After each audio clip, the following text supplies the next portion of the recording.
Perfeito. Boa tarde a todos aí, obrigado pela presença. A gente vai iniciar agora, então, a primeira sessão da tarde aí, pós-coffee break. E agora pode começar a apresentação, por gentileza. Olá pessoal, boa tarde. Meu nome é Leonardo, eu sou doutorando na FEEC e faço parte aqui do IAC também, na meta de arquiteturas cognitivas. Esse é o nosso trabalho, implementação do CST Core com o MIMO. Além de mim, a gente tem como autores o Eduardo Camargo, que é o pós-doc do IAC, a professora Paula Costa, o professor Ricardo Gudin e a professora Esther Colombini.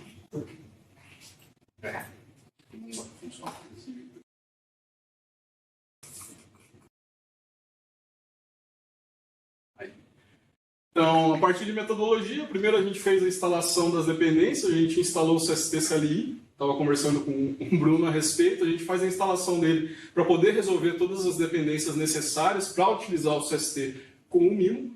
A gente fez a configuração do projeto base de acordo com o core model do CST, clonamos o MIMO e colocamos ele em standalone execution.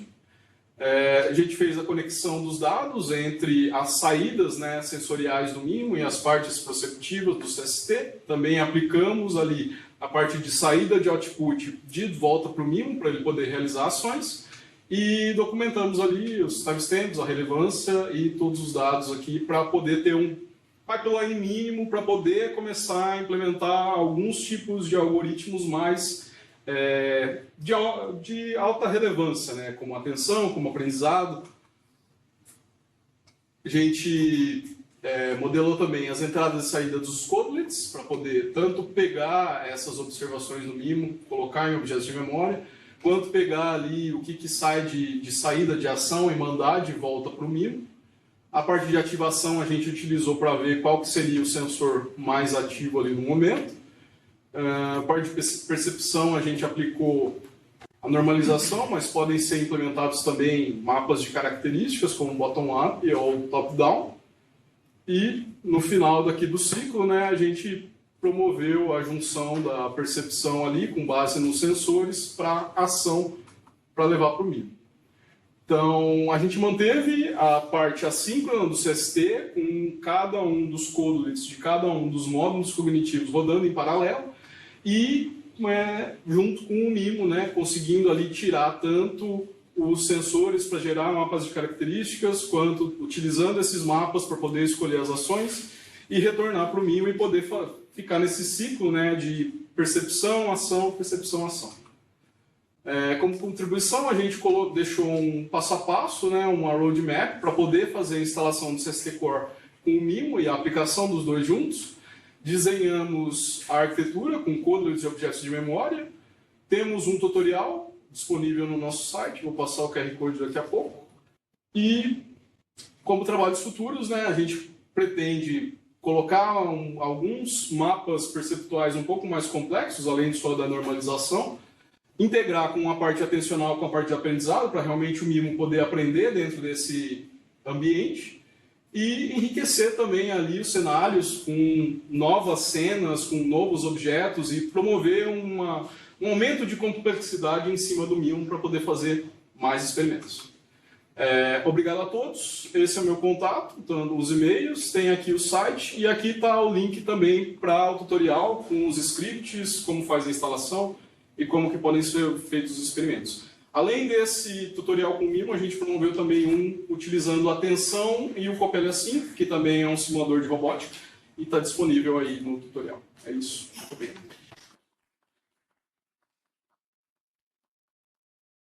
Muito bem. Parabéns pela apresentação e agora a gente vai abrir para perguntas, tá?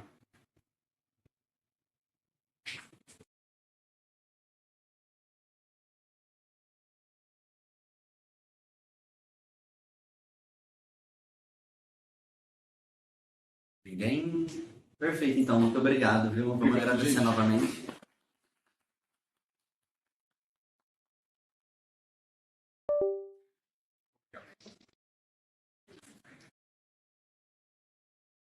Isso depois que eu falo.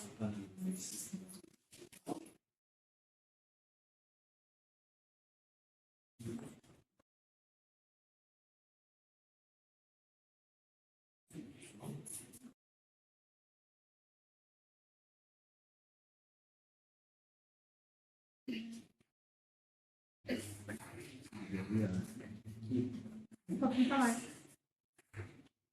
Pra escrever.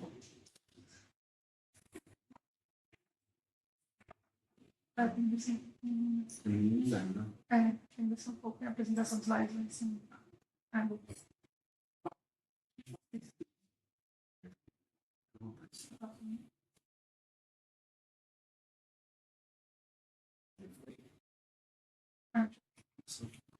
Perfeito. Pode iniciar. Oi, boa tarde a todos. Agradeço pela presença. Eu sou a Karen, eu sou aluna de mestrado orientada pelo professor Ricardo Rubin, associado à Faculdade de Elétrica e Computação e também ao IAC. Dentro do IAC eu também faço parte da mesma meta que o Léo, que apresentou agora, que é a da meta de arquiteturas cognitivas. Eu vou apresentar para vocês um projeto relacionado à minha dissertação de mestrado, que tem o título de Métodos Pedagógicos para o Aprendizado de Arquiteturas Cognitivas utilizando o CST. Trazendo um pouquinho dos tópicos que eu vou abordar hoje, né? Então, primeiro eu vou trazer um contexto, depois a nossa proposta de metodologia pedagógica, um pouco sobre o conteúdo do material didático, a criação dos meus projetos práticos e os próximos passos da pesquisa. Trazendo um pouquinho de contexto, né? Essa pesquisa se insere no contexto de arquiteturas cognitivas. A proposta dessas arquiteturas cognitivas são simular arquiteturas computacionais que simulem funções cognitivas que a gente observa nos seres humanos e em outros animais também. Dentro desse contexto, existem diversas arquiteturas cognitivas que têm sido desenvolvidas há mais de 40 anos, e nesse ambiente surge o Cognitive Systems Toolkit, que é o CST. A ideia é que seja uma ferramenta para que as pessoas que quiserem desenvolver possam desenvolver suas próprias arquiteturas cognitivas. A ideia que ela propõe é ser uma ferramenta open source, gratuita, né, disponível para quem quiser utilizar. Ela é baseada em context, que seriam mini processamentos, e as informações delas são armazenadas em memórias. A ideia é que a gente use essas arquiteturas cognitivas para controlar agentes inteligentes, que possam ter funções como atenção, memória, aprendizado, entre outras. Porém, apesar dessa arquitetura ter sido desenvolvida e a gente ter crescido cada vez mais com mais pesquisas, existe um desafio de aprendizado em relação a ela. Que boa parte dos conteúdos que a gente tem acaba ficando mais nas teses, dissertações que as pessoas desenvolvem, mas a gente não tem uma forma mais simples de aprender a utilizar o CST. Então aí entra o nosso desafio. Como que a gente torna o ensino dessa arquitetura de uma forma mais acessível e prática, né? Para que alguém quiser começar agora, se eu quiser sair hoje começando a desenvolver minhas arquiteturas cognitivas, qual caminho que eu começo?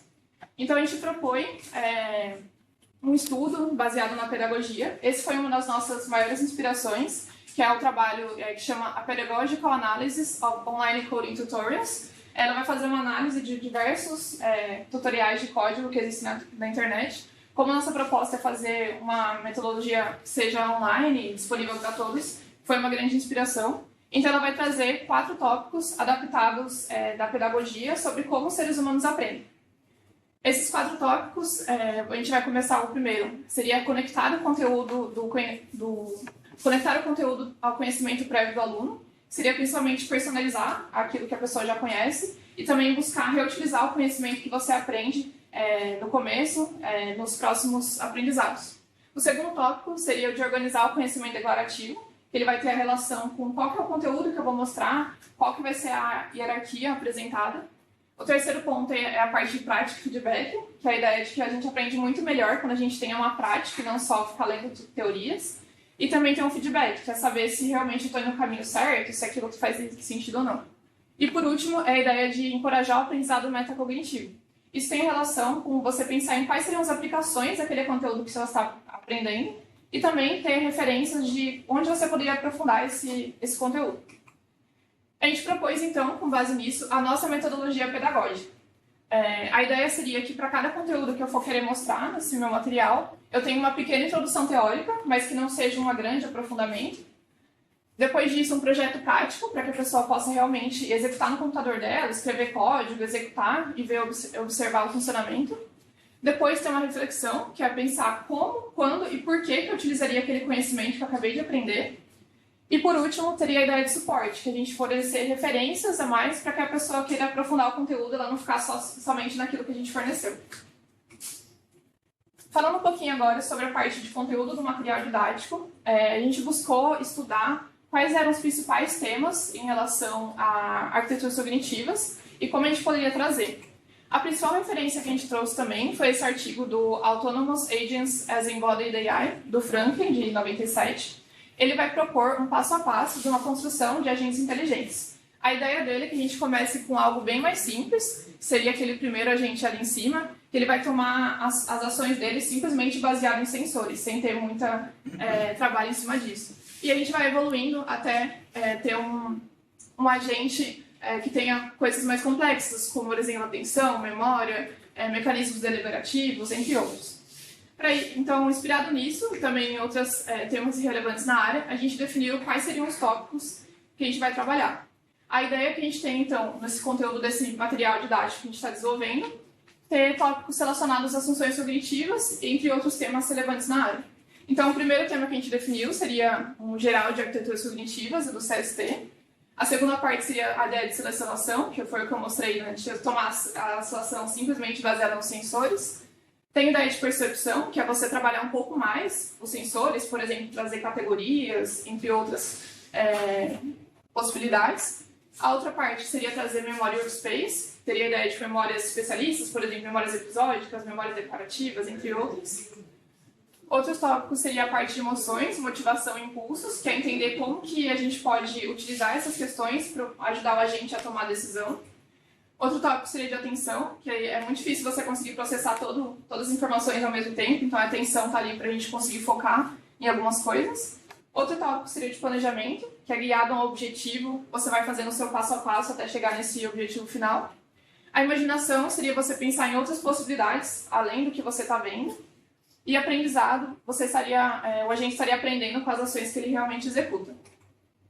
Aí a gente entra em tópicos ainda mais complexos, que seria a ideia de ter raciocínio, então você conseguir organizar o seu pensamento, né, de uma forma mais lógica. Tem a ideia de metacognição, que seria realmente eu pensar sobre o meu pensamento, ter reflexões sobre processos internos. A ideia de linguagem, ela vem principalmente para a comunicação, que pode ser tanto uma comunicação entre agentes, como uma comunicação com o ser humano e um agente artificial. Temos a ideia de consciência também, que tem diversas teorias sobre como consciência funciona, mas uma delas principalmente fala a ideia da gente ter, num dado momento, você está focado apenas numa gama de conteúdos, ignorando o resto, entre aspas. Tem também a ideia de cognição social e teoria da mente, que ela vai trabalhar principalmente a ideia de interações sociais, né? Então, como que o agente interage com outros, ou como que ele pode interagir com o ser humano, por exemplo. Então, esses foram os tópicos que a gente definiu como seria o nosso conteúdo do material. E aí, para isso, a ideia é que para cada um dos tópicos que a gente definiu, a gente tenha pelo menos um projeto prático para que a pessoa possa ali executar esse projeto na própria máquina e entender um pouco melhor esse tópico. A gente se baseou para isso em pesquisas que já são realizadas no CST, então trouxe aqui diversas referências de pesquisas que outros pesquisadores já foram desenvolvendo ao longo dos anos. Então tem pesquisas sobre drives, memória episódica, atenção, linguagem, entre outros, e daí a gente buscar as aplicações que já foram feitas e tentar trazer isso num tutorial mais simples, né, que a pessoa possa executar na própria máquina também. E aí, trazendo alguns exemplos, a gente buscou sempre ter algum ambiente de simulação, para que não fique também só o código naquela leitura meio maçante, ter sempre um ambiente que a pessoa vai executar. Esses ambientes a gente utilizou principalmente o Coppelia Sim, que é um simulador de robótica, e a gente tem também esse ambiente, que é o WS 3D, que é um ambiente construído dentro do nosso grupo de pesquisa, né, que a ideia é a gente ter um agente, que seria esse bichinho amarelo aqui, e ele tem diversas comidas e joias ali, e a gente pode brincar com isso, né? Eu quero me alimentar, eu quero buscar algumas joias, são coisas possíveis de ser feitas. Um dos projetos que a gente colocou como projeto prático seria um simulando essa ideia de seleção de ação básica. Ele é inspirado nos veículos de Breitenberg, então é um veículo que ele vai, nesse caso aqui tem uma regra simples, né? Então quanto mais próximo eu tiver de um ponto de luz, mais devagar minhas rodas vão andar. Então nesse caso ele simula um comportamento, entre aspas, apaixonado, né? Ele chega perto de um ponto de luz, para e fica observando, mas na prática é só uma regra bem simples. Outro projeto também, a gente tem as Behavior Networks, seria uma forma da gente escolher qual que é o comportamento que a gente vai executar. Ele pode escolher o comportamento de explorar, buscar comida e comer, tudo isso baseado no meu estado de mundo, né? Por exemplo, se eu estou com fome, se eu encontrei comida, e quais são os meus objetivos. Por exemplo, o meu objetivo pode ser não ficar com fome. Então é uma outra forma, né, da gente explorar uma função. Outra integração que a gente tem também é o uso do SOAR. O SOAR é uma arquitetura cognitiva já bem consolidada. A gente integrou ela dentro do CST para que ela pudesse fazer a parte de planejamento. Então, dado o estado que a gente fornece para o SOAR, ele retorna para a gente qual seria o próximo passo do agente.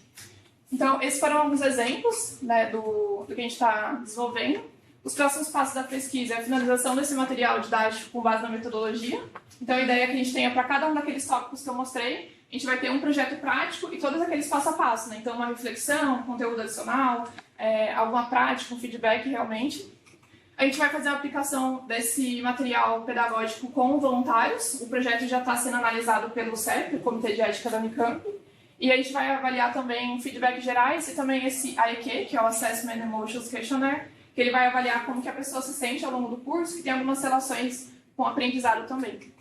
E por último, a gente vai analisar esses resultados e propor melhorias para a nossa metodologia pedagógica.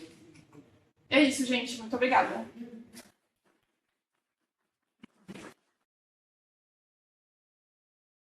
Parabéns. Agora a gente vai abrir para perguntas. Eu fiquei com dúvida quando que vai começar os experimentos e se a gente pode decidir. Ah, sim. Eu quero muito voluntários, gente. Então, o projeto está em aguardo no CEP. Então, assim que ele for aprovado, a gente vai começar a recrutar os voluntários mesmo. Então, a previsão é que seja 25 de novembro, vai sair a resposta. E aí, se a resposta for positiva, aí a gente já vai começar o recrutamento sim. Então, a ideia é que comece, por exemplo, no finalzinho de novembro. No pior caso, se não for aprovada, ele começaria em janeiro do ano que vem. Mas eu gostaria, sim, de ter voluntários. Então, se alguém tiver interesse, pode estar entrando em contato. Que vai ser bem legal, é uma oportunidade de tanto vocês me ajudarem na pesquisa, quanto aprenderem um pouquinho mais, né, sobre o CST e também outras funções. Obrigada, Bruno. O formato desse material, esse método, seria voltado para aulas? O Ricardo está pensando em dar a disciplina dele com base agora nesses tópicos, ou seria algo mais estilo tutoriais do CST, ter lá os links e aí cada um desses links ser um dos experimentos? Legal, legal. A gente começou o projeto com essa primeira motivação de ser em cima da disciplina. Então, hoje a gente tem uma disciplina de pós-graduação, que chama Laboratório de Arquiteturas Cognitivas, que o professor fornece, e ela é um formato bem diferente. A gente acaba estudando mais várias arquiteturas cognitivas diferentes, mas a gente não aprofunda muito nas funções. Então, a gente começou motivado em reformular a disciplina para ser focado em cada uma das funções cognitivas e a gente poder explorar um pouco em cada uma delas. Então, a gente começou com isso, mas, a princípio, nesse momento do projeto do mestrado, ele está sendo focado em material didático online com suporte ao CST. Então, da mesma forma que, por exemplo, a gente entra no SOAR e está lá um SOAR Manual com vários tutoriais, a ideia é que a gente tenha isso também. Então, vai estar disponível no site os tutoriais que a pessoa possa executar também. Então, nesse momento, a ideia é que seja algo mais solto, que a pessoa possa executar, assim. Parabéns. Obrigada. Pode ir.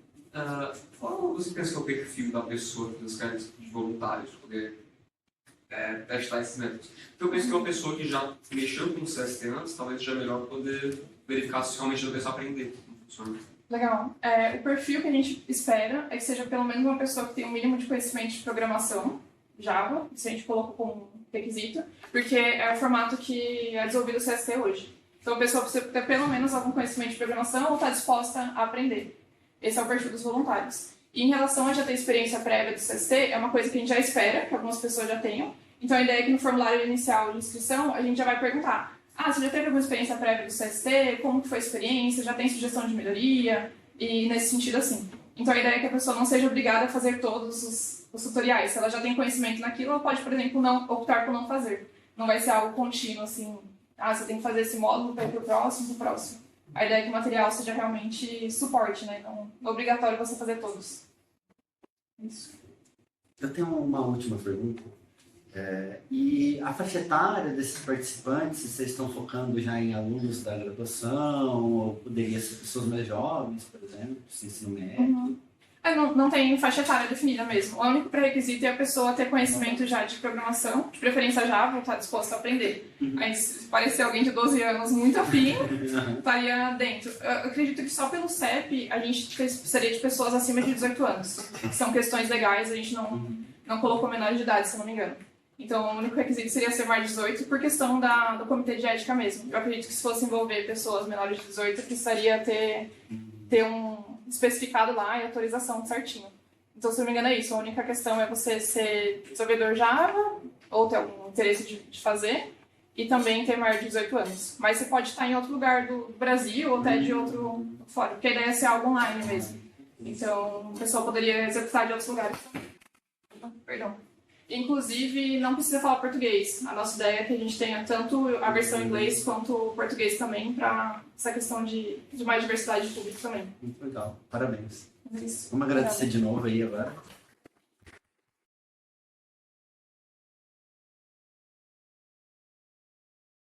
Agora, pessoal, a gente acabou com a sessão, né, sobre arquiteturas cognitivas aí com a Kari e com o Leonardo.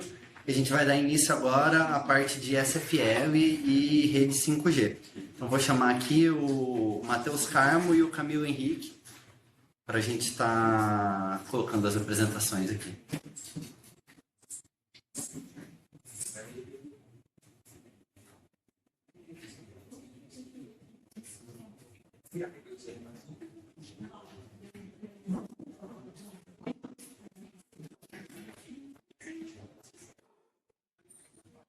Ele vai primeiro. Aí.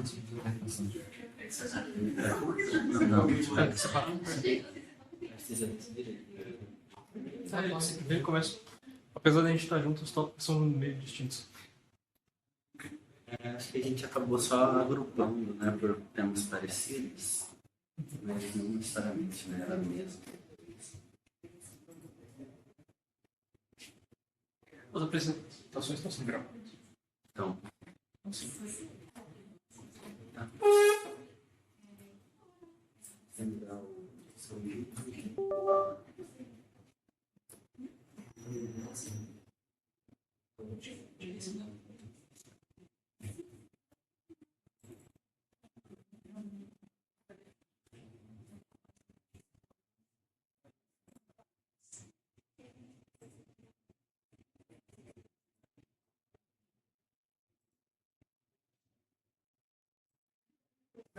Depois eu devolvo o pendrive. Porque a gente tá O meu vai ter 2 slides, é o que não está escrito.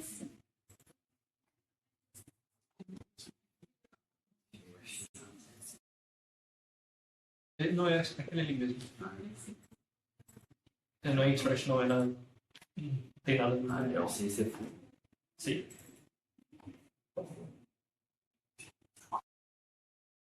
Abriu lá já. Ah, já abriu lá? Ele abriu com outra aba. Ah, perfeito. Assim. Perfeito. Então, quem que vai começar? Posso começar. É outra coisa.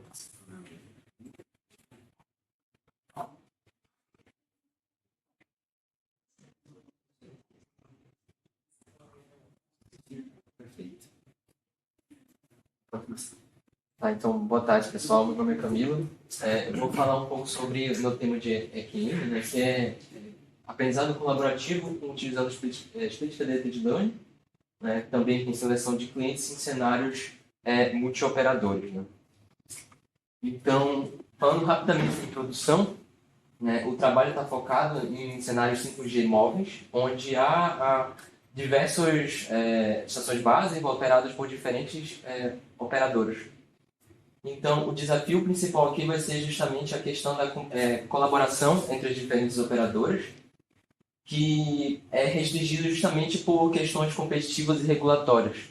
Então, essas operadoras elas podem ter interesse em colaborar em certas aplicações de aprendizado de máquina, porém, elas têm essa dificuldade, o que dificulta o compartilhamento de dados e outros tipos de informações como próprios modelos. Por isso, o trabalho ele propõe a utilização de Split Federated Learning, que ele pode permitir não só a redução do envio de informações, né, por meio da parte do Federated Learning, mas também a redução da utilização dos modelos por parte dos operadores com a parte do Split Federated Learning. Então, aqui falando rapidamente sobre alguns conceitos teóricos, né? O aprendizado federado, aqui eu acho que a maioria já conhece, né? Tem como objetivo a redução do envio de informações por meio do envio do treinamento, por meio do treinamento local dos modelos e envio dos modelos para um servidor. E o split learning já tem um objetivo, a separação do modelo em duas partes, sendo a primeira parte a camada dos clientes e a segunda a camada dos servidores. Só que os dois apresentam algumas limitações, né? Por exemplo, no cenário 5G, com diferentes nós móveis, com capacidades diferentes, o Federated Learning ele necessita que todos os modelos eles executem, todos os nós na rede executem o modelo inteiro para o treinamento, né? O que significa que alguns modelos simplesmente podem ficar de fora por capacidade computacional. E no Split Learning é necessário que, depois que cada cliente executa a propagação, ele envia os resultados, os mestres de data para o servidor principal, que vai executando essas informações, né? Vai retornando as ativações um por um, né? O que pode também tornar o tempo de execução muito mais alto. Por isso a utilização do Split Federated Learning, né? Que tem como objetivo juntar os dois, o Federated Learning com o Split Learning para a redução desses dois problemas. Né? Porém, ainda há algumas limitações, como, por exemplo, gargalos na simulação. Né? Então, com um número alto de nós sendo simulados na rede, essa etapa do envio de resultados de mesh data para um servidor, é necessário que o servidor execute todo o backward propagation novamente para os clientes, nessa situação, acaba que o servidor pode se tornar um gargalo. Por isso que nós temos uma ideia também da implementação de seleção de clientes, justamente para limitação dos clientes na rede em uma rodada de treinamento de aprendizado federado, justamente para tentar resolver o problema de gargalo. Então, aqui é justamente a parte da seleção de clientes, né, que tem o objetivo de balancear a carga de trabalho dos servidores e reduzir os gargalos na simulação. E relacionado aos trabalhos relacionados a ser utilizados, né, com os trabalhos relacionados lidos, o objetivo meu foi tentar identificar métricas e atributos nos nós que possam ser utilizados para melhor selecionar clientes dentro de uma rede 5G. Né? Então, eu dividi em dois grandes grupos, né, relacionados aos dispositivos e relacionados à qualidade de serviço. Né? Relacionados aos dispositivos, eu pretendo prever questão de mobilidade, limitações de energia e problemas computacionais, limites computacionais dentro dos nós. Já para a qualidade de serviço, né, performance na comunicação, a qualidade dos dados do cliente e justamente a quantidade de rodadas no treinamento foram executadas por aquele cliente. Né? Então, se nós temos um cliente que ele é capaz de executar maiores quantidades de rodadas, isso também pode ser considerado. Então, o objetivo é justamente esse, né? A implementação de 3 áreas e a junção deles em uma simulação, né? Com a simulação 5G e a implementação de perfis de mobilidade nos móveis, a implementação do aprendizado federado com o Split Federated Learning e a seleção de clientes justamente para tentar aumentar a questão da escalabilidade da aplicação. Eu não estou trabalhando sozinho, a parte da seleção de clientes é uma única parte de um todo, então o nosso objetivo no final é a implementação de um maestro, né, um servidor principal que vai estar observando o estado da rede e implementando outros serviços. Né? E em relação aos outros serviços, ele poderia escolher um desses que poderiam estar melhor relacionados ao estado atual, como por exemplo agregadores ou até realmente a própria seleção de clientes. Já um pouco ainda falando da metodologia, o objetivo inicial é a investigação na utilização da metodologia do Split Federated Learning mais padrão. Né? Então, nós temos os nós móveis que executam o treinamento local até a camada de corte e enviam os smash data para um servidor. Né? E esse servidor retorna com a back propagation para os clientes. E assim, os clientes podem fazer a agregação com o servidor o client server, o fed server, que é o Split Federated Learning. O objetivo aqui é justamente tentar melhorar a colaboração entre diferentes operadoras, sendo que quando um cliente com essas informações, após o treinamento, executarem executarem e agregarem essas informações nos seus modelos, eles executam em Dover. E esse treinamento pode ser executado na outra operadora, retornando essa informação para ela sem que haja uma troca de informação direta, né? Então, essa informação pode ser justamente o tipo de aplicação sendo utilizado, né? Então, quais são as demandas dos clientes para que as operadoras elas melhor entendam as demandas dos clientes entrando e saindo das suas áreas de atuação, que pode ser simplificado justamente pelo Split Federated Learning. Então, a seleção de clientes, inicialmente, eu pretendo executar em 2 etapas, né? Com problemas de minimização e maximização. Então, com o trabalho final, eu pretendo permitir que a aplicação ela minimize pontos negativos, e esses pontos negativos eles possam ser dinâmicos, eles possam escolher quais pontos negativos ao observar o cenário. Então, podem ser utilizados conectividade, mobilidade, mínimo de recursos necessários no cliente. Então, por exemplo, questão de mobilidade. Se um nó móvel não vai estar disponível o tempo suficiente para a execução do processo de treinamento, ele pode ser descartado. Mas também existe a questão de maximização, né, com configurações de objetivos otimizáveis, né, como, por exemplo, capacidade computacional, energia, se o nível energético dos modelos podem ser considerados, e também a contribuição dos dados. Né? Por exemplo, considerando a contribuição dos dados, quanto mais especificados os dados locais, é possível que eu tenha uma menor quantidade de nós sendo utilizados para a execução do treinamento. Né? Então, isso também pode ser considerado. Em relação às implementações, as ferramentas a gente já está estudando, né? A NS3, né? Já foram feitos alguns trabalhos de redes com a utilização de drones em NS3, mas também a possibilidade de utilização de Ominet, justamente com o Sumo. Então, já foram trabalhos feitos com Sumo Vent, né? Que é uma API de comunicação entre a ferramenta de simulação de Sumo para redes veiculares e com a rede 5G que vai ser implementada com o Ominet. E é isso.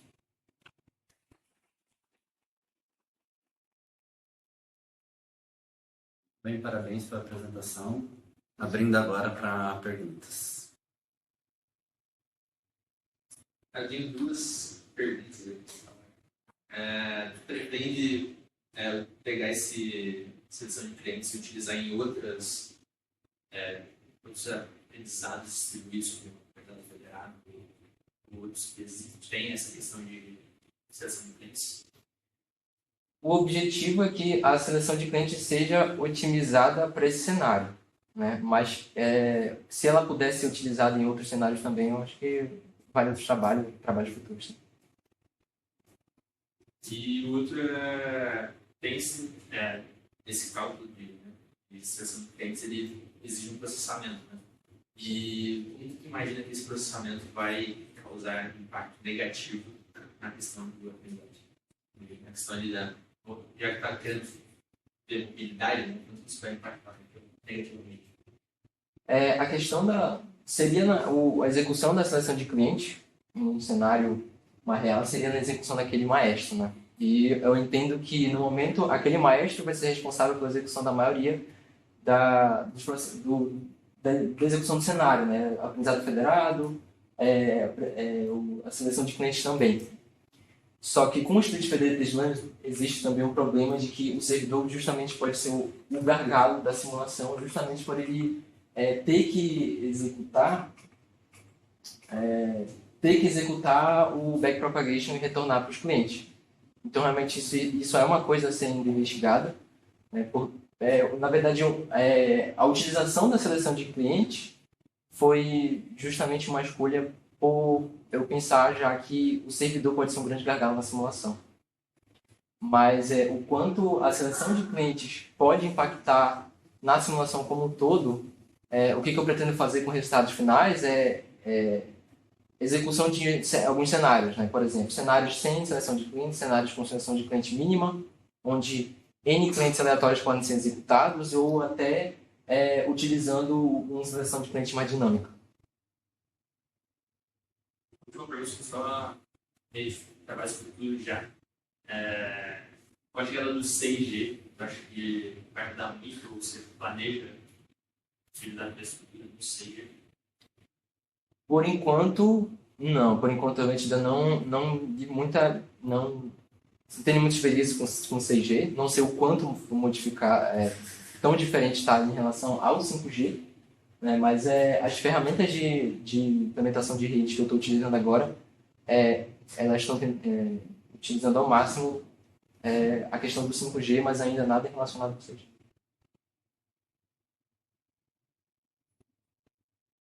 Você falou agora que as ferramentas que você está usando já estão relacionadas ao 5G.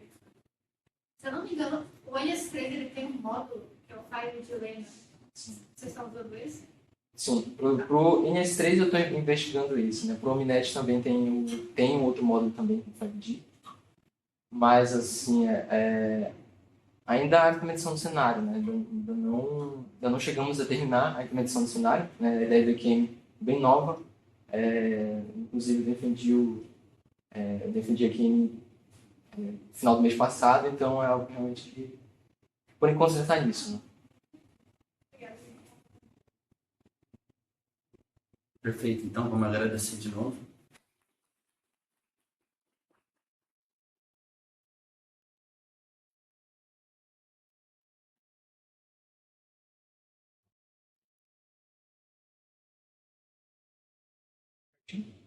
É que esse aqui.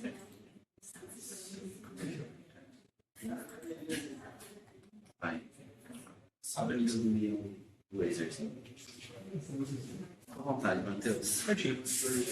Então, meu nome é Matheus Campos de Oliveira, eu estou trabalhando sobre a orientação do professor Bittencourt para fazer esse trabalho, que é o desenvolvimento de um sistema de gerência para Split Federated Learning com o objetivo de aceleração para workloads em 5G. Para começar, para dar um contexto, a gente sabe que até com o avanço de tecnologias como o 5G, o número de dispositivos que têm estado conectados nas redes tem aumentado cada vez mais, o que levou agora à necessidade de uma infraestrutura que seja autogerenciada, ou seja, que ela seja capaz de se configurar de acordo com a demanda que está acontecendo nela. Nesse contexto, graças à tecnologia de machine learning e principalmente machine learning distribuída, a gente consegue fazer infraestrutura que é adaptiva, que é escalável e, como eu falei, que é autogerenciável mesmo. E aí, nesse paradigma, assim, surgiu várias tecnologias no distributed, como Federated Learning, Split Learning, e, em particular, recentemente, a tecnologia do Split Federated Learning tem se tornado cada vez mais atrativa também, porque ela permite aplicar a tecnologia de uma forma que seja tanto privada, em termos colaborativos, assim, cada cliente está participando do treinamento de um modelo de forma colaborativa, de forma privativa, sem expor os dados de treinamento, e além de os dados de treinamento não serem expostos, os modelos não são expostos diretamente. Então, com essa ideia de privacidade tem se tornado bem atrativa. Só que, apesar de ser muito boa a tecnologia, ela tem vários problemas ainda. Por exemplo, ela não é eficiente, ela usa muitos recursos, em particular em recursos de rede, ela pode ter alguns problemas de velocidade, ela tem problemas com clientes muito móveis e ela tem problemas com clientes muito heterógenos, clientes que têm características diferentes, processadores diferentes, capacidade de memória diferentes.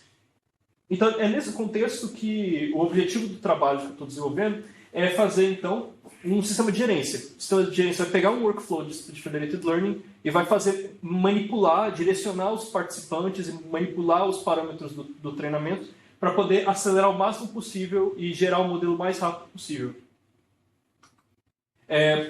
O Camilo já deu uma contextualização do que é o Split Federated Learning, mas é essa ideia onde você vai ter o Federated Learning, o Split Learning acontecendo, ou seja, você vai pegar um modelo, vai partir ele ao meio, os clientes recebem a parte inicial e o servidor vai ficar com a parte final. Só que além disso, você vai ter uma parte federada do lado dos clientes, que vai pegar os modelos dos clientes e vai fazer uma agregação entre eles. Sim. Só que então, você tem esse sistema. O que exatamente significa fazer uma gerência num contexto assim de machine learning? A gerência, em geral, ela consiste em você fazer tanto um direcionamento dos participantes, para você coordenar eles, quanto você fazer uma otimização. Você pegar os parâmetros relacionados ao ambiente que está executando, a execução do programa, e falar assim, mais disso, menos daquilo. Realmente controlar esses parâmetros. E, em geral, assim, você vai ter duas principais formas de fazer isso em cenários grandes, assim como esses de redes. Você vai ter algorítmico, onde você vai ter um algoritmo que vai estar rodando continuadamente como um serviço lá na rede, observando, coletando informação sobre o estado da rede e aplicando. Esse é um otimizador para melhorar alguma métrica que você deseja. Ou você vai ter um sistema baseado em machine learning. O que é isso? Você vai ter um agente lá na rede, ele também vai ser um serviço, só que esse agente vai utilizar alguma forma de aprendizado para poder ler o estado da rede, aprender sobre as condições atuais e utilizar isso para poder guiar as escolhas que ele vai fazer. Para poder fazer, isso aqui foi a apresentação do meu EQM. Então, no caso, eu fiz uma investigação só para ver os tipos de tecnologia que estavam sendo desenvolvidos na área para esse tipo de coisa. E, em geral, você vai ter realmente muito mais algoritmos de otimização rodando diretamente no machine learning, quer dizer, no Speech Federated Learning, do que qualquer outra coisa. Com esses métodos baseados em machine learning sendo cada vez mais recentes. E o objetivo, então, desse trabalho vai ser, então, desenvolver um sistema baseado em machine learning que vai poder fazer a gerência do ambiente do Speech Federated Learning, focando, principalmente aqui, eu investiguei essas tecnologias, esses trabalhos, eles focaram em alguns aspectos, e então o objetivo do trabalho final acabou sendo pegar esses aspectos e tentar utilizar o machine learning para fazer controle deles, que é clusterização dos clientes, gestão de recursos, por exemplo, uso de banda, uso de memória, esse tipo de coisa, gestão dos hiperparâmetros, controle da taxa de aprendizado, outras questões de split learning especificamente, que lá tem muito hiperparâmetro também, e gestão de mobilidade, que é ajudar os clientes que têm problemas. Os clientes muito móveis, eles vão ter dificuldade de participar constantemente do treino. Então a gestão de mobilidade vai ser focada em ajustar o treino para ajudar eles. Então aqui chega a proposta do trabalho, que vai ser, como eu falei, desenvolver esse sistema de gerência para o Speech Federated Learning no ambiente de 5G. Esse sistema ele vai estar lá na rede, junto com os servidores e os servidores intermediários. Ainda vamos decidir a partir onde exatamente é bom de fazer o deploy desse serviço de gerência, mas o principal objetivo dele é diminuir o tempo de execução do treinamento. Isso não é só diminuir o tempo de rodadas necessários para o modelo ficar numa acurácia desejada, mas isso também é acelerar o máximo possível o treinamento em si, para diminuir o tempo das rodadas, que tende a aumentar muito quando você coloca clientes móveis no processo. E, como eu falei, vai ter 4 principais áreas de foco, que é a clusterização, tal, como eu comentei. E aí, então, a parte central desse sistema de gerência vai ser o agente, como eu falei, que vai ser um sistema baseado em machine learning que vai fazer essa observação do estado da rede. Ele vai ser baseado em reinforcement learning, porque a reinforcement learning é uma tecnologia que é utilizada muito nessa parte, e a maioria dos trabalhos fazem uso do reinforcement learning no sentido de que você vai precisar de alguma coisa que seja capaz de se adaptar, porque essas redes atuais, principalmente rede 5G com muitos dispositivos conectados, é muito volátil. Precisa de ter um acompanhamento direto. E o aprendizado também do que está acontecendo. No caso, né? E, então, sobre a parte da metodologia, foram escolhidas 3 principais métricas. Essas métricas foram retiradas de um artigo que estudou as principais métricas utilizadas no treino de sistemas de Federated Learning. Essas métricas podem também ser aplicadas nesse contexto do Split Federated Learning, que são a rodada de comunicação, o tempo consumido e a acurácia final do modelo. Principalmente para esse sistema, está sendo considerado utilizar tarefas gerais de Machine Learning, como, por exemplo, classificação clássica, utilizar o MNIST ou o Cypher 10 e ver como é que é treinado nesse sistema distribuído. Porém, em termos de aplicação, também está sendo analisado datasets de tráfego de redes, porque utilizando isso e vendo o quão bem o sistema conseguiria prever uma coisa dessas de forma distribuída, poderia talvez já pensar num caso de aplicação real para um sistema com essa gerência. O sistema vai ser desenvolvido, além de desenvolver o sistema de gestão, vai precisar de ser desenvolvido um sistema que vai ser gerido para poder fazer os testes. Esse sistema vai ser implementado usando a framework do Flower, porém, outras frameworks também estão sendo investigadas, caso o Flower seja muito restritivo para a implementação. E agora sobre o agente em si, a parte da implementação dele também é bem importante, porque em termos gerais a gente pode fazer implementação de inúmeras formas. Existem inúmeras implementações de Reinforcement Learning que estão sendo utilizadas nessa parte de gerência, como Deep Q Networks e Deep Deterministic Policy Gradients. Porém, existem outras técnicas. Por exemplo, existem técnicas baseadas em redes adversariais aplicadas em ambientes de aprendizado por reforço. Isso poderia ser interessante de analisar nesse cenário também. E também tem esse caso onde você pode ter, além de um único agente, você poderia ter, em vez disso, múltiplos agentes sendo coordenados por um agente principal. Isso permitiria uma segmentação de tarefas melhor para cada uma dos alvos que eu comentei. Porém, isso também vai aumentar muito a complexidade do processo. Por fim, também, eu comentei muito do 5G, então parte da pesquisa também vai ser dedicada a investigar sobre como exatamente você pega um sistema dessa forma e você aplica ele seguindo a especificação do 5G. Nesse contexto, eu já investiguei que a especificação que cai nessa parte é essa que eu coloquei aqui do Technical Specification do 3GPP, que comenta sobre gerência de sistemas de machine learning e aprendizado de máquina e inteligência artificial no 5G. E ele é bem segmentado, ele segue uma infraestrutura do que eles chamam de baseado em serviços, onde você vai ter serviços produtores de informação e de serviços. Você vai ter os produtores de serviço e os consumidores de serviços. Então, parte da pesquisa também vai envolver segmentar, pegar o que a gente vai desenvolver e adaptar eles para que possa seguir as interfaces definidas. E é isso.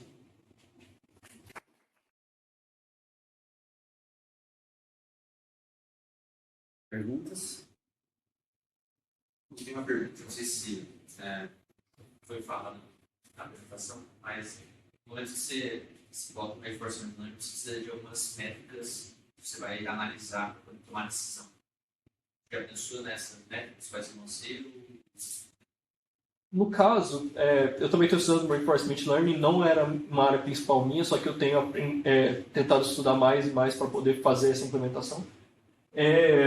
No caso, uma das principais métricas que a gente tem pensado é utilizar essas métricas que eu comentei, da qualidade do sistema, e ir medindo elas durante a execução de algum teste de aprendizado, e tentar utilizar elas mesmo para fazer o controle para fazer a questão do reforço, né?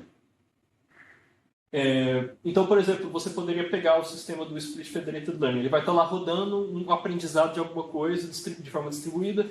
Você vai medindo, por exemplo, tem cliente ficando para trás? Como é que está a acurácia geral assim, dos clientes? O que eles estão reportando de informação? Tem algum recurso algum cliente que está usando 100% do recurso e poderia estar rodando mais rápido? Esses tipos de coisas vão ser segmentados como possíveis métricas para poder medir as recompensas do reinforcement.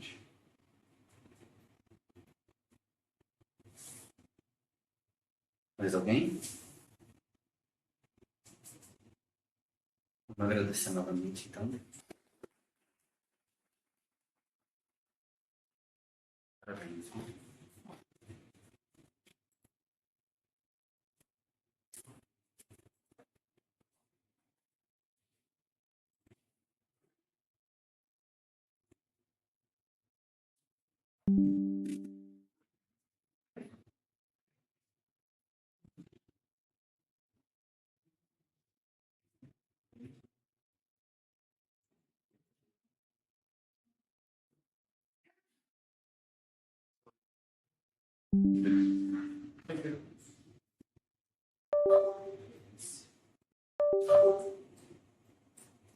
certo? Obrigado. Bom, pessoal, agora a gente vai para a parte de resiliência em Federated Learning aí com Gustavo Sanches e Ronaldinho Vega. Vem aqui essas apresentações.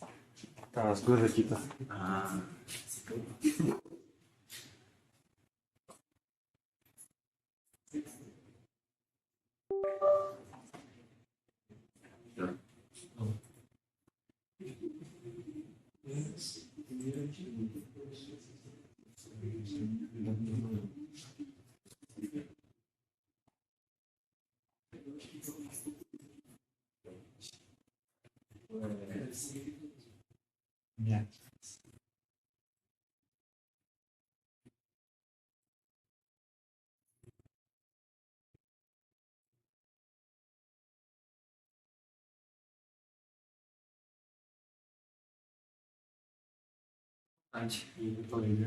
Uhum. Tá bom, boa tarde, gente. Meu nome é Gustavo. Eu sou aluno de mestrado do professor Alain. Eu vou apresentar a minha pesquisa de mestrado intitulada Data Augmentation para Dados Heterogêneos em Aprendizado Federado. Eu vou dar uma breve introdução, vou trazer um background necessário, explicar a minha estratégia chamada FedGenia, trazer alguns resultados que tivemos e definir também próximos passos. Então, como motivação, temos que o treinamento de modelos de aprendizado de máquina, mais especificamente de Deep Learning, requer muitos dados para ter um bom treinamento. E pode acontecer de uma só instituição não ter dados suficientes ou dados diversos suficientes para um treinamento de um bom modelo, um modelo robusto. Dessa forma, entra como nossa possível solução o aprendizado federado, já que permite o treinamento colaborativo de um modelo entre múltiplas entidades, aqui chamadas de clientes, e que acontece da seguinte forma, né? A forma tradicional de aprendizado federado, um modelo ele um servidor inicializa um modelo e compartilha esse modelo com os clientes. Os clientes eles vão treinar esse modelo nos seus dados locais e vão recompartilhar o modelo com o servidor, que agrega os modelos e inicializa uma nova rodada federada. Porém, quando os clientes possuem distribuições de dados muito distintas, os modelos dos clientes divergem entre si. Isso prejudica o bom treinamento do modelo. Então, a minha pesquisa de mestrado ela vem para tentar aliviar esse problema. Para isso, utilizando modelos generativos que busquem diminuir a heterogeneidade estatística presente em uma federação. Então, diferentemente de outros trabalhos que também usam modelos generativos para essa finalidade, aqui a gente vai treinar o modelo generativo comitantemente com o modelo classificador. Eu vou explicar mais detalhadamente a estratégia daqui a pouco. Agora eu vou trazer o background da GAN, que é o modelo generativo que a gente vem utilizando. Então, a GAN ela é composta por duas redes neurais, sendo uma geradora e outra discriminadora, onde a geradora ela recebe ruídos aleatórios e transforma esses ruídos em uma amostra sintética. E a discriminadora ela vai receber ora uma amostra real, ora uma amostra sintética e vai classificar em um dado real ou sintético. Então, a discriminadora ela treina como uma classificadora e a geradora ela vai treinar com o feedback da discriminadora. Então, se ela gerou um dado que a discriminadora classifica como falso, né, a geradora entende isso como um feedback negativo. Já, se ela gerou um dado que a discriminadora classificou como real, ela entende isso como um feedback positivo, já que ela conseguiu enganar a discriminadora. E é justamente isso que a gente espera no final do treinamento. Que a geradora esteja gerando dados realistas o suficiente para que a discriminadora tenha só que chutar se o dado é real ou não. Para treinar uma GAN num ambiente federado, então de forma federada, a gente está utilizando uma estratégia chamada F2U, proposta pelo Yonetan, no qual a parte da discriminadora ela fica somente ela é inicializada localmente nos clientes, então cada cliente tem a sua discriminadora e ela é treinada localmente, e existe somente uma geradora no servidor. E ela aprende com a discriminadora que fornece o output de maior probabilidade de uma respectiva, nesse caso é uma imagem, né? É uma tarefa de classificação de imagem, ser real. E os autores mostram que, dessa forma, a geradora consegue aprender a distribuição dos clientes de uma forma geral. Então, agora mais detalhadamente, com essa metodologia na minha estratégia, a ideia é que a gente tem um servidor que inicializa um modelo classificador e um modelo a partir da geradora de uma GAN. Esses modelos são compartilhados com os clientes e cada cliente vai usar a parte geradora para gerar dados sintéticos que vão ser unidos com os dados, o dataset local do cliente e, assim, o modelo classificador é treinado nesses dados aumentados. Além disso, a discriminadora também é treinada no cliente e, no fim do treinamento, ambos os modelos classificador treinado e também a discriminadora são compartilhados com o servidor para agregação do modelo classificador entre os clientes e para treinamento da parte da geradora que vai acontecer aqui no servidor. Então, a ideia é que, ao longo das rodadas, a geradora vai ficando melhor e a gente vai aumentando o número de dados que a gente vai gerando para, assim, visando a diminuição da heterogeneidade da estatística no sistema. E, dessa forma, o modelo classificador ele vai ter um melhor desempenho. Aqui a gente dividiu o dataset em chunks, porque quando a gente implementou o F2U, a GAN não estava trazendo bons resultados, e a gente observou que a discriminadora ela podia estar aprendendo um pouco mais rápido do que era necessário para a geradora aprender. E isso causa instabilidade no treinamento da GAN. Para evitar isso, a gente dividiu em chunks, de forma que a discriminadora treinasse somente uma parcela desses dados, antes de uma etapa de treinamento da geradora. Isso realmente nos trouxe melhores resultados. Então, a gente testou no dataset MNIST, que é o dataset de dígitos de 0 a 9, e a gente vê um treinamento, um aprendizado ao longo das épocas. Nas épocas finais, a gente teve uma maior proximidade com os dados reais. Com o CIFAR 10, que é um banco de imagens um pouco mais complexo, de imagens naturais, a gente tem um aprendizado, só que ainda nas últimas épocas não está tão próximo dos dados reais, a gente não consegue ter uma boa distinção das classes. Então, aqui a gente tem um espaço para melhoria. A gente fez nossos testes em 3 níveis de heterogeneidade diferentes, sendo que aqui é só o caso ID, o caso em que os clientes têm a mesma distribuição de dados, também para comparação. Então, a gente usa a distribuição de Dirichlet para modelar 2 desses casos, sendo que esse parâmetro alfa ele ajuda a gente a selecionar esse nível de heterogeneidade. Quanto maior o alfa, mais heterogêneo é o sistema. Então, aqui é um caso mais moderado, aqui é um caso alto de heterogeneidade, e aqui é um caso mais extremo, onde a gente faz de uma forma que não tenha sobreposições de classes. Só retomando também que as imagens que eu apresentei agora há pouco, elas estão no caso mais extremo.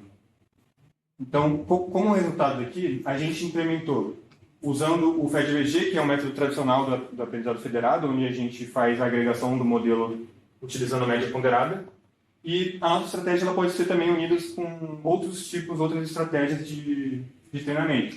Então, a gente também usou em conjunto com o FedProx, que é um método também que visa diminuir os problemas causados pela heterogeneidade estatística da federação, ao adicionar um termo regularizador na loss do modelo.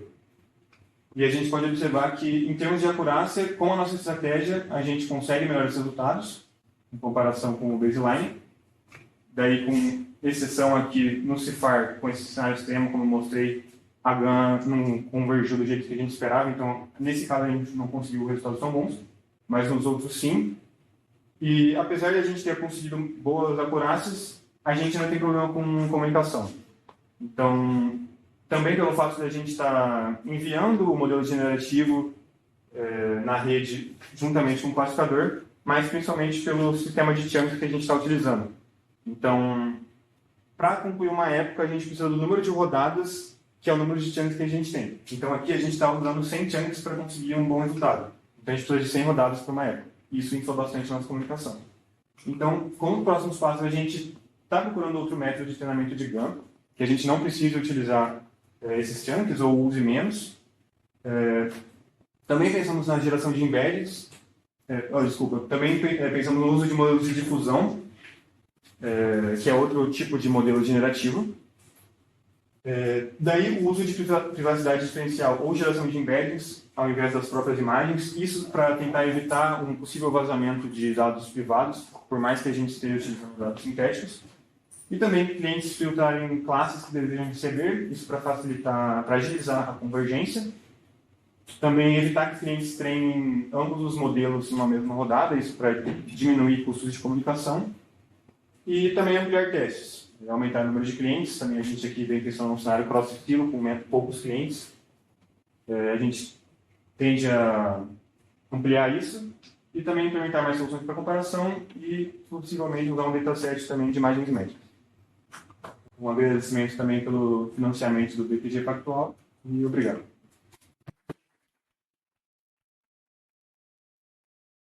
Agora a gente vai abrir para perguntas e eu quero começar fazendo uma que fiquei com dúvida. Se você voltar nos slides, isso aqui. No Cifar 10 ali tem o Direct 1.5, esse class ele é... Não, tá, eu acabei não enfatizando tanto por conta do tempo. O class é essa distribuição de dados aqui, ó. Essa quarta aqui. O que a gente faz, a gente não usa a distribuição de direct, a gente só divide entre as classes. Então, cada cliente tem classes específicas. Você não vê outras classes dos clientes. Não, perfeito. Isso. Aí você tem um limite também, né? Por quantos clientes você consegue implementar isso. Senão você não... quantidade de classes. A quantidade de classes, é o limite dos clientes. Aqui, como a gente está com só 4 clientes e tem 10 classes, a gente consegue fazer isso. Não, perfeito. Porque eu fiquei em dúvida, né? Porque daí lá tinha o class também pro Cifar, pro MList, com 99 como class, parece que é de classe, né? Eu fiquei pensando... eu acabei não explicando por conta do tempo, mas... Não, perfeito, entendi. Então seria mesmo o pior cenário, né? Sim, não cabe mais tempo. Certinho, obrigado. Mais alguém aí tem alguma pergunta? Eu tenho duas perguntas. A primeira, mais nessa tabela aí. A segunda ali, que coloca a tua proposta. Qual que método de agregação que tu usou? É a média ponderada, igual da FedVG. Isso. Cara, será que talvez não seria legal tu trazer a FedProx sozinho, praticamente conseguir perceber se quanto que o FedProx ajudou na questão da determinada de dados? Então, esse chunk aqui que eu coloquei, na verdade é porque, como eu estou fazendo em chunks, ele não é exatamente o FedProx porque ele não está fazendo uma época por rodada. Mas ele é o FedProx só que em chunks, entendeu? Então, aqui seria ele sozinho, tá? A outra pergunta é, na tua dinâmica lá da agregação, da federação, você volta os pesos da discriminativa de volta para o servidor. Por que tu faz isso, sendo que a generativa só precisava dos resultados finais da discriminativa? Na verdade, a gente pode também fazer isso, só que é um trade-off, na verdade, de comunicação. Porque quando a gente treina a geradora, a gente usa... Eu estou, na verdade, aqui fazendo 20 épocas de treinamento na geradora. O jeito que é feito, se eu fizesse isso que você está falando, eu teria que fazer 20 vezes essa comunicação. Isso é mais por sincronia do treinamento da GAN. Se eu treinasse uma época só, eu tinha verificado que isso também não estava convergindo tão bem. As GANs são bem instáveis para o treinamento. Tá, volta o modelo inteiro da discriminativa e aí faz um treinamento local ali. Isso, daí aqui eu uso elas, eu gero uma imagem, ponho para cada discriminadora. As discriminadoras me dão um output, né, da probabilidade de ser real. Eu escolho a que deu maior e uso ela para treinar minha GAN. Ele faz isso para cada discriminativo dos clientes. Isso. Tá. Eu acho que isso acontece tipo, entre os rounds, assim? É cada rodada. Tá. Mas tu calculou a quantidade de tempo de um round? Eu tenho esses dados, eu não trouxe aqui. Esse aqui também não tenho de cabeça. É só para ver se tipo, isso afeta muito ou não. Porque eles são tipo 20 épocas para cada cliente. Treina a tua generativa aqui... por cliente. Não. Eu treino 20 épocas de uma vez só no servidor. É que daí, para cada época, eu vejo o output da discriminadora, entendeu? Certo. Mas não é para cada cliente, não. É uma vez só na geradora. Ah, mas aí você tem uma discriminativa para cada cliente. Sim, eu vou usar o output para cada cliente. Eu vou gerar aqui uma imagem, vou mandar para a discriminadora aqui. Vou jogar ela aqui. Ela vai gerar um output. Então aqui vai gerar N outputs, por exemplo. Eu vou usar só o que deu maior. A discriminadora que deu maior para treinar ela aqui. Eu acho que só seria legal para ver quanto isso afeta no tempo de treinamento de um round, né? Para ver Sim. se afeta isso demais. Então, eu cheguei a ver isso. Isso não era o que estava mais me incomodando. O que estava mais me incomodando era essa questão do chunk mesmo. De eu ter que fazer várias vezes para conseguir convergir. Vamos agradecer novamente aí.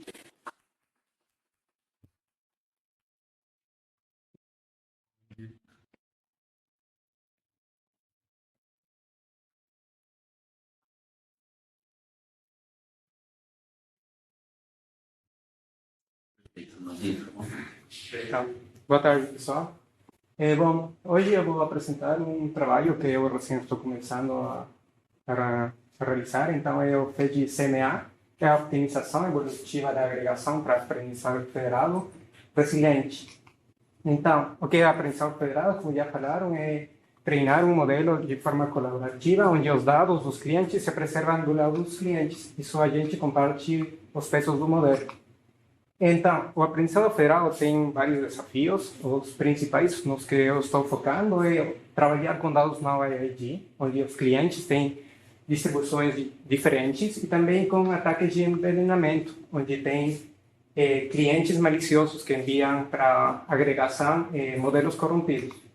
Então, o trabalho baseline que eu escolhi foi esse de aqui, que if you can use them, recircle them.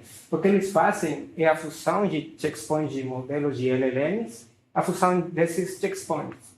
Então, eles, para o treinamento de LLMs, a gente gera um monte de checkpoints que a gente não utiliza, só utiliza o melhor modelo. Então, eles veem isso como um problema e planteiam fusionar esses modelos para obter um melhor modelo, um modelo Pareto ótimo que seja bom para as diferentes tarefas. Então, eles planteiam isso como um problema de optimização de pesos, onde a ideia é encontrar quais são os pesos para cada checkpoint para o momento de fusionar obter o melhor modelo. Então, eles utilizam o CMAs para encontrar esses pesos. E eles descobrem que até os modelos mais ruins colaboram no modelo final. E tudo isso tem um custo aproximadamente de 10% do treinamento de um novo modelo. Então, o que o CMA é uma estratégia de optimização evolutiva que não precisa de gradientes. Então, ele funciona como uma caixa preta e só precisa uma função de fitness que vai falar se está melhor ou pior o desempenho. Então, a analogia que eu vou fazer é com o jogo, está quente ou está frio. Então, imagine procurar um tesouro no escuro. Então, você dá um passo e alguém fala que está quente. Então, você está mais perto da solução ótima. Mas se está frio, significa que o fitness é muito ruim. Então, com base nisso, você ajusta a direção por onde a direção e também o tamanho do próximo passo. Então, é assim como funciona o CMAs para encontrar essa solução ótima. Então, a nossa proposta é o FED CMA, que em vez de utilizar o CMA para fusionar os pesos dos checkpoints, a gente pode utilizar o CMA dentro da parte da agregação, né, do aprendizado federado, para cada rodada. Então, tendo isso em conta, a otimização da agregação tem duas abordagens. A primeira é utilizar para optimização os pesos de cada modelo.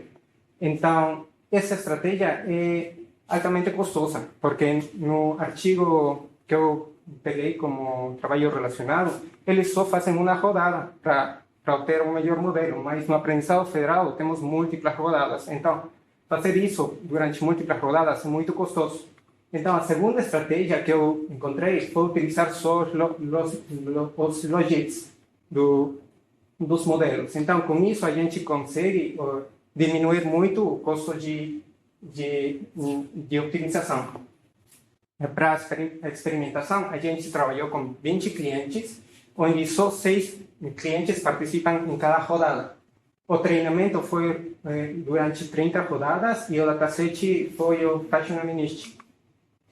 Os cenários que a gente vai avaliar são 3 cenários. O primeiro, IAG, onde todos os clientes têm todas as classes e têm a mesma distribuição de dados. O seguinte são no IAG, onde tem a partição por classes. Então, cada cliente tem diferentes classes entre eles e muitos deles não compartilham classes. E o último é com a distribuição de Dirichlet, onde todos os clientes têm todas as classes, mas tem diferentes distribuições dos dados. Os resultados, primeiro é avaliar qual é a melhor abordagem, se é utilizar só os logis, que é essa de aqui, ou utilizar os pesos, os parâmetros do modelo para optimização. Então, como a gente pode enxergar, as duas abordagens são boas, mas tem uma melhor performance o uso dos logits. Mas onde a gente vê que os logits são muito mais eficientes, quando a gente vai avaliar a utilização da GPU e a utilização da CPU, né? Então, utilizar os logits é muito mais rápido que utilizar os parâmetros do modelo. Então isso torna a estratégia viável para aprendizado federado, né? Porque aqui no primeiro é como 6 minutos de treinamento e o próximo é mais de 1h30. Bom, a segunda experimentação é com dados IAG. Vemos a comparação da estratégia nova com o FED-EBG. Então, as duas abordagens têm a mesma performance, mas algo para resgatar é que na nossa estratégia todos os clientes colaboram no treinamento do modelo. Então, talvez em alguma rodada o modelo, o cliente não vai colaborar, mas nas próximas sempre colabora. A segunda, outro experimento é trabalhar com dados no IAG. É aqui onde a estratégia se torna mais robusta e tem melhores resultados frente ao FED-EBG. Então, a terceira é o cenário mais difícil, que são com dados com heterogeneidade de classes. Então, é aqui que temos que nossa abordagem é ainda muito melhor. Temos frente ao FED-EBG. Então, para complicar um pouco mais o cenário que a gente está testando, a gente adicionou 4 clientes maliciosos com ataques de label flipping. O que é isso? Que temos uma classe e a gente etiqueta incorretamente ele. Então, esses clientes são treinados com dados incorretos. Então, vão enviar um modelo ruim para o servidor. E, como a gente pode ver aqui, o FED-EBG é susceptível para os clientes que são maliciosos. Mas o CMA, a nova estratégia, ele é mais estável, tanto na perda como na acurácia. Então, tendo esse mapa de calor, a gente pode ver que o algoritmo a estratégia conseguiu otorgar menores pesos para os clientes maliciosos. Por exemplo, para o cliente 4, que era um cliente malicioso, zerou tudo. Para o cliente 9, são muito baixos os pesos, e também para o cliente 15 e o 20. Então, os pesos que eles proporcionam para agregação são muito baixos. Se vemos numa tabela, em um diagrama onde está o promédio de quanto cada cliente colaborou com a agregação, podemos enxergar que os 4 clientes que têm envenenamento estão no último. Então, são os que menos colaboraram. E, bom, as conclusões. Todos os clientes colaboram e também é uma estratégia que não precisa de gradientes. Então, se a gente utiliza a fusão de logs, é muito eficiente e torna viável a implementação em aprendizado federado. Também demonstra resiliência, mais em cenários não AEG e ataques. Bom, os trabalhos futuros provar com arquiteturas mais complexas e também com tarefas diferentes, por exemplo, modelos de embeddings, LLMs, e também avaliar a resiliência com outros tipos de ataques. E, para último, comparar a estratégia, o FEI-CNA, com outras estratégias, né? Porque a gente só comparou com o FEI-LG, por questão de tempo, porque é um trabalho inicial, mas a ideia é comparar com outras estratégias, em cenários ainda mais difíceis.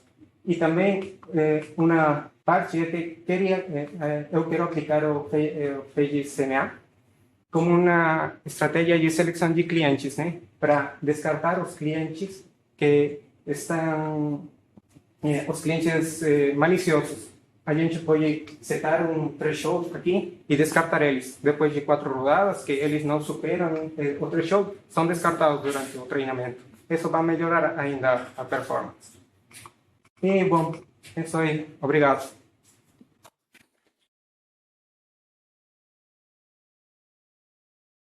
Perguntas?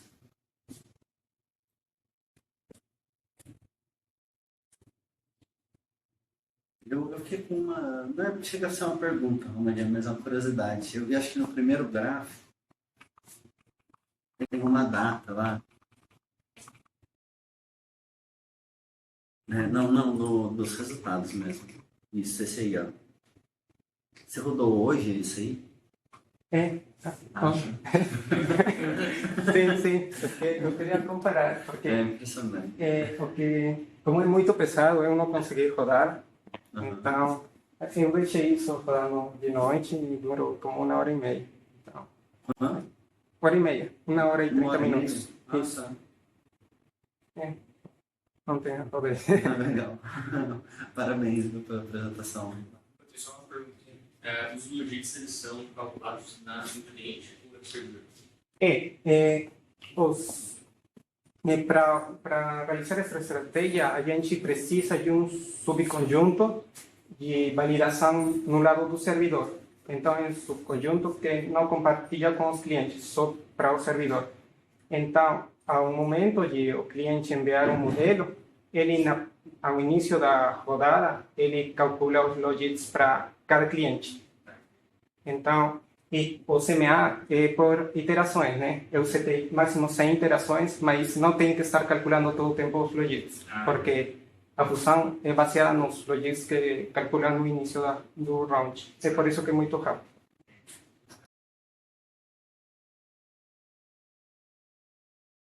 Mais alguma dúvida? Sugestão? Vamos agradecer novamente.